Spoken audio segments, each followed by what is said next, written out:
Mag-unbox ako ngayon ng isang Tecno 10 Spark 5G.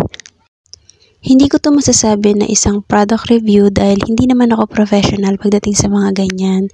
So ito, binibigyan ko lang kayo ng konting information regarding dito sa product na ina-unbox ko tulad ng mga nakagawian ko kapag nag-unbox ako.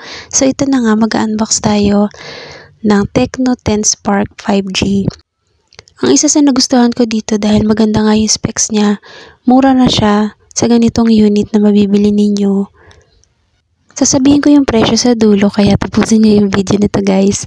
At yung specs nito ilalagay ko na lang sa description box ko. Ayan, dahil nga wala akong nabili agad na case, ito muna yung ginamit ko kasi mas gusto ko makapal yung case na gagamitin ko. Ayan, nandito yung earphones at connector nitong charger na to.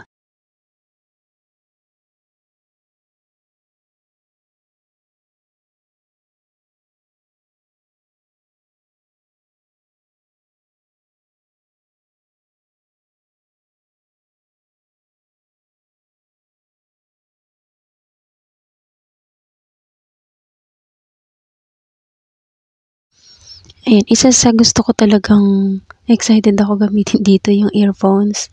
Tumatagal naman siya sa akin, taon din naman bago ko siya palitan. Kahit gamit ko na, laspag na bago ko mapalitan.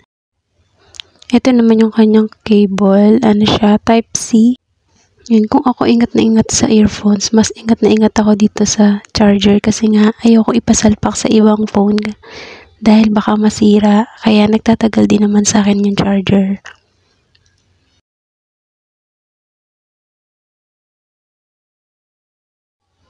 Yan, nilagay ko na lang dito sa screen itong specs niya para mas makita ninyo. Ayan, yung sa front camera niya at yung sa back, makikita niyo naman dyan, maganda yung sa back camera niya. Yung sa front niya, 8 megapixel lang yung front. Pero, pwede na naman kasi yung pagkakaiba nga lang nito sa Pro, mas mataas yung sa Pro, 16 yung front camera niya.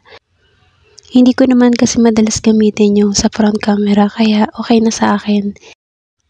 Akala ko walang kulay na blue. Akala ko nga ano lang, black lang siya. Pero nakita ko yung kulay niya.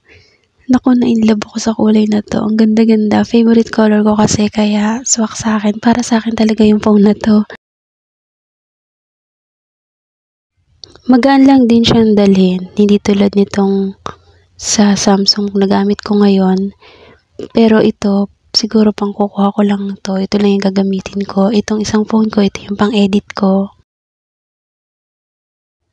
Meron din pala itong yung sa front camera niya, meron siyang flash. Hindi ko alam kung ako lang yung nahuhuli. Pero ito nga, nagulat lang ako nung ginamit ko yung front camera niya. May flash siyang kasama. Akala ko kasi sa back lang yun eh. So yun lang.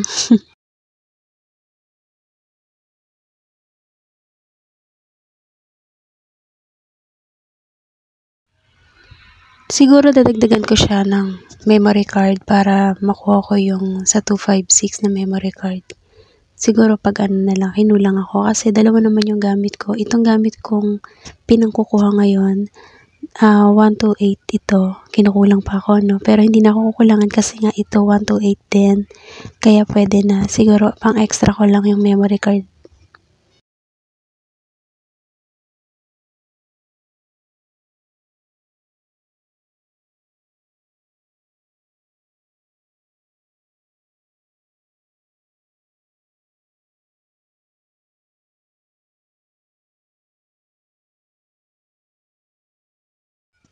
Mamaya ipapakita ko sa inyo yung video sa labas para mas makita ninyo kung ano yung kuha niya pagdating sa labas. Meron din akong sample picture nito mamaya sa dulo.